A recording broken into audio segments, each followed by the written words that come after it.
ایک شادی منعقد ہوتی ہے ڈاکٹر نبی علی خان کی حارث کھوکھر کی، اور وہ نکاح پڑھایا ہے مولانا طارق جمیل صاحب نے۔ اب 70 سال کا بزرگ درمیان میں بیٹھ کے محترم اور محترمہ کے نکاح کو ایجاب و قبول کو تو میں کیوں کہوں کہ یہ غلط ہے؟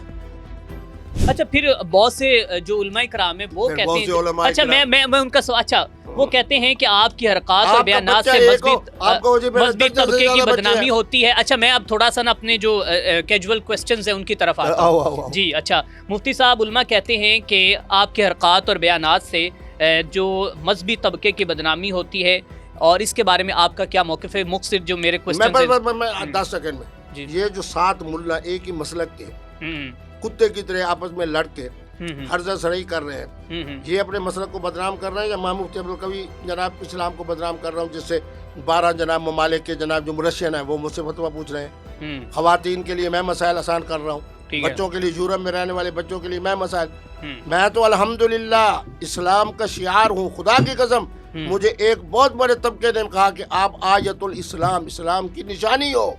ٹھیک ہے، پوچھو جناب کیسے جناب حسن اللہ یاری سے، کیسے میں کہتا تھا جب میں جیتتا تھا، میں کہتا تھا بابا بابا ہوتا ہے۔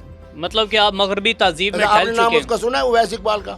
نہیں، میں نے نہیں سنا وہ کہتا تھا کہ ثابت کرو اللہ ہے۔ پوچھو آج تک کسی نے ثابت کیا سوائے مفتی عبدالقوی کے؟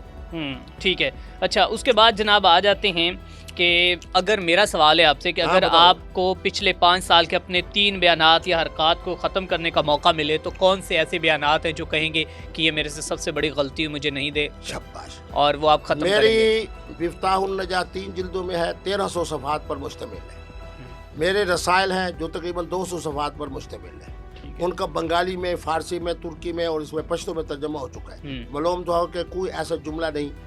اچھا، اب شیعت سے لے کے وہابیوں سے لے کے اہل سنت سے پوچھو کہ مفتی عبدالقوی کا کچھ جملہ بتاؤ جس میں کچھ جھول ہو توحید میں، کوئی حضور کی محبت میں، کہیں گے نہیں۔ کیا ہے وہ جی فلاں کو جب ڈال دی، فلاں کو 3-4 واقعات جو میری عملی زندگی کا حصہ ہے۔ ٹھیک ہے، اس قدر اہل قلم محدث اور فقیہ ہونے کے باوجود ایک جملہ قابل گرفت نہیں، خدا کی قسم۔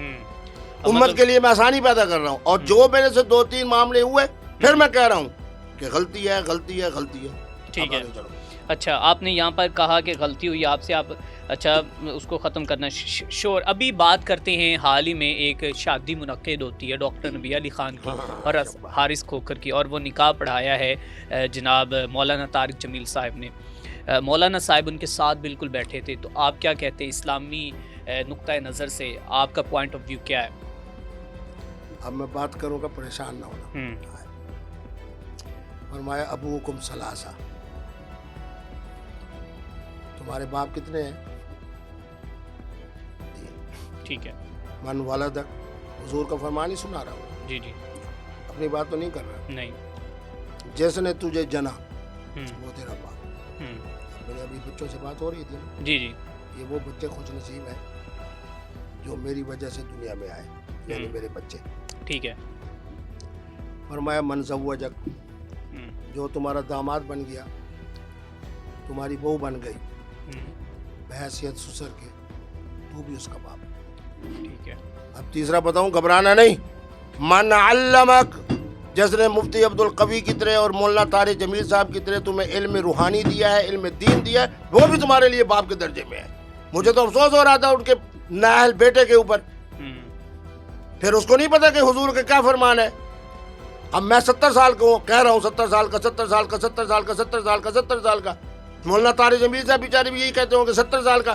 اب 70 سال کا بزرگ درمیان میں بیٹھ کے محترم اور محترمہ کے نکاح کو، ایجاب و قبول کو تو میں کیوں کہوں کہ یہ غلط ہے؟ تو آپ ان کے بیٹے کو پھر غلط قرار دیں گے؟ بالکل غلط کہہ رہا ہے، اس پاگل کو پتہ ہی نہیں، وہ بھی اپنے والد کی خود بدنامی کا باعث بنے ہیں۔ نہیں، مدرسوں میں پڑے ہوئے ہیں نا بیوقوف، اچھا، مدرسوں میں پڑے ہوئے ہیں، اس لیے اس کے مطابق جو کچھ ان بیچاروں کو اس حدیث کو پڑھے، پھر سنا رہا ہوں، تمہارا پروگرام اسی وجہ سے وائرل ہوگا، اسی پر علماء سے بھی پوچھنا۔ ابوکم ثلاثہ، من ولدک، من زوجک، من علمک۔ مفتی عبدالقوی عالم ہے تو تمہارا باپ ہے، مفتی طارق مسعود عالم ہے تو تمہارا باپ ہے، مفتی طارق جمیل عالم ہے تو تمہارا باپ ہے۔ میرے نبی رحمت کہہ رہے ہیں ہم باپ کے درجے میں ہیں۔ خدا کی قسم میں ہمیشہ کہتا ہوں بچوں کو کہ میری شادی بھی ہو گئی، بچے بھی ہو گئے، بچوں کے بچے بھی ہو گئے، بچوں کے آگے بچے بھی ہو گئے، پڑھنانا بن گیا ہوں۔ ٹھیک ہے، میری بیٹی میرے ساتھ تم سیلفی بنا رہی ہو, ویڈیو بنا رہی ہو, تصویر, اپنا مستقبل دیکھو. میں تو بابے کے درجے میں ہوں. انما انا لکم, چلو دوسری حدیث بھی سنا دیتا ہوں, کیا یاد کرو گے؟ انما انا لکم بمنزلۃ الوالد, حضور نے فرمایا کہ میں تمہارے لیے والد کے قائم مقام ہوں. ہم اگر کہتے ہیں ہم حضور کے ممبر کے جانشین ہیں, محراب کے جانشین ہیں, پھر خدا نہ خواستہ مفتی طارق مسعود یا مفتی جناب کہتے ہیں اپنے مولانا طارق جمیل یا مفتی عبدالقوی کی اس عمر کے اندر نگاہ کمزور ہو سکتی ہے, جن کو اللہ نے دادا بنایا ہو, ازواج نیک بخت خواتین عطا فرمائی. مطلب آپ خواتین کے ساتھ جو عالم دین ہے ایک باپ کے درجے پہ وہ ساتھ بالکل چپک کے بالکل بیٹھ سکتا ہے, کیونکہ باپ ہے. ٹھیک ہے, سسر بیٹھ سکتا ہے, باپ بیٹھ سکتا ہے, معلم استاد بیٹھ سکتا ہے.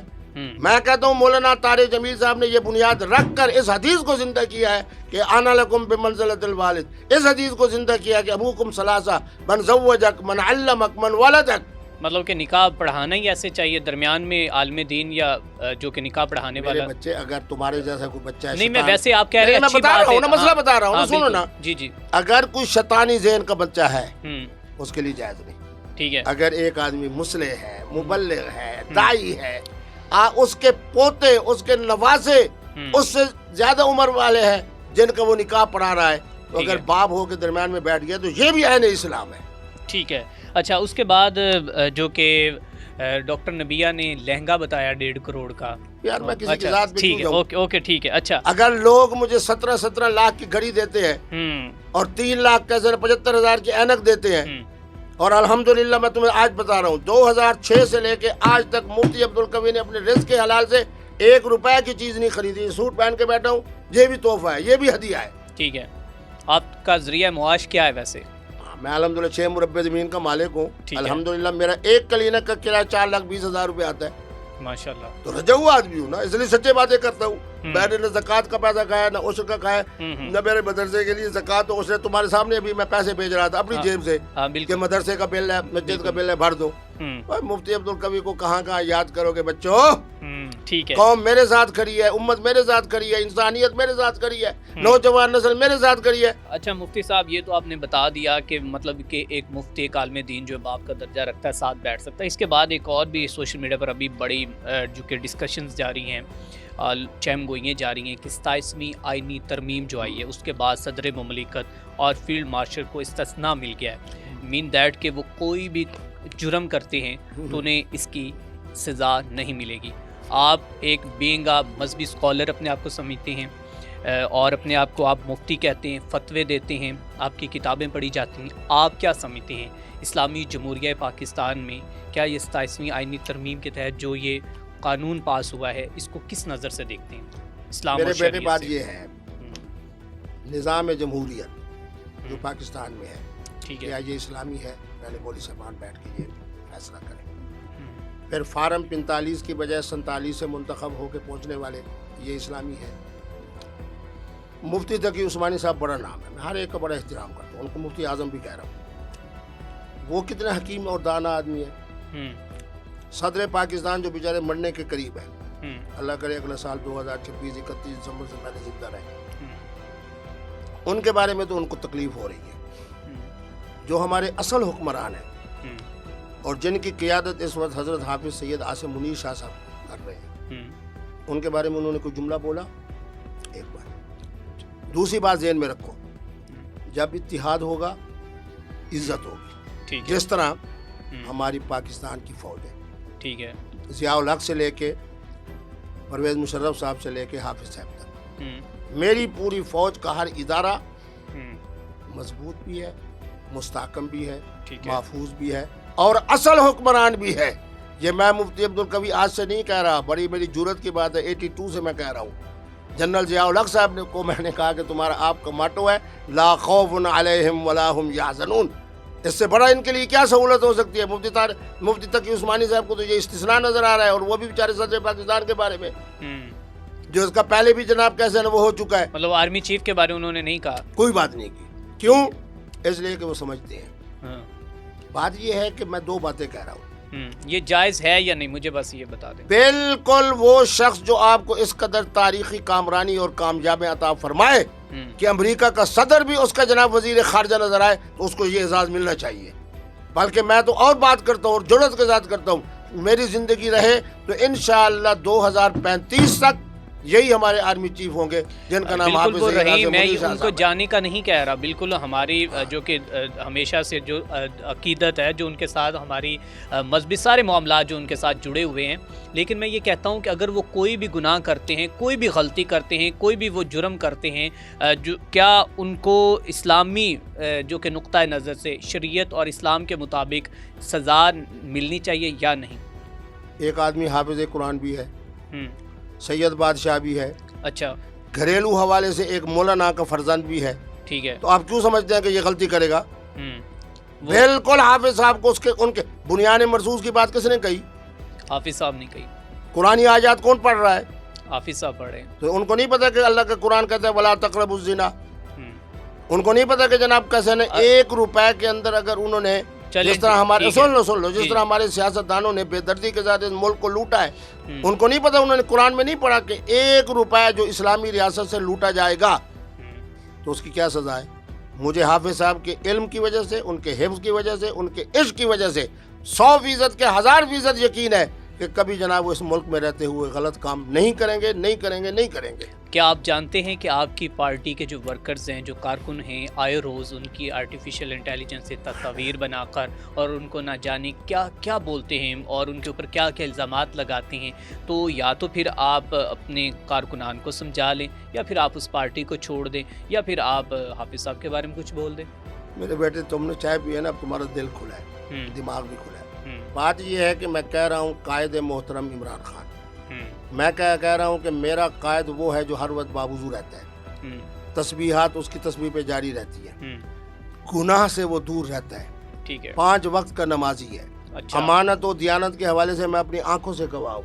اچھا, لیکن مانا یہ ہے جی کہ جب اللہ نے ایک ہمیں ایسا کمانڈر ان چیف دیا ہے جس کی وجہ سے خدا کی قسم میں تازہ 3 ملک کی دورہ کر کے آیا ہوں, اہل عرب جب مجھے ملتے تھے تو مجھے ماتھا چومتے تھے. کیوں؟ ان کو پتہ تھا کہ میں حافظ صاحب کی تائید میں ہوں. مجھے کیا کہتے لگے کہ نحن خدام, ہم حرمین شریفین کے خادم ہیں, وانتم محافظون. آج حافظ دیکھیں قیادت, آج خالد ابن ولید کو ہم کیوں کہتے ہیں کہ 36 جنگوں کے اندر ہم سلام پیش کرتے ہیں؟ کیوں؟ اس لیے کہ قائد تھے. حضرت فاروق اعظم کو کیوں سلام پیش کرتے ہیں؟ اس لیے کہ امیر المومنین ہے. سیدنا علی پاک کو کیوں سلام پیش کرتے ہیں؟ اس لیے کہ آپ خلیفۃ المسلمین ہیں. اعزاز تو اسی کو جاتے ہیں نا جو کمانڈر ان چیف ہو. ٹھیک ہے, آج اگر عالم عرب کے اندر, اور آپ کو ایک بات بتاؤں, ترکی تک, مصر تک جن کی اچھی بڑی فوج ہے, آج بھی وہ سمجھتے ہیں کہ عالم اسلام کا جغرافی حدود کی اگر کوئی محافظ ہے تو وہ صرف پاکستان کی فوج ہے. اچھا ٹھیک ہے.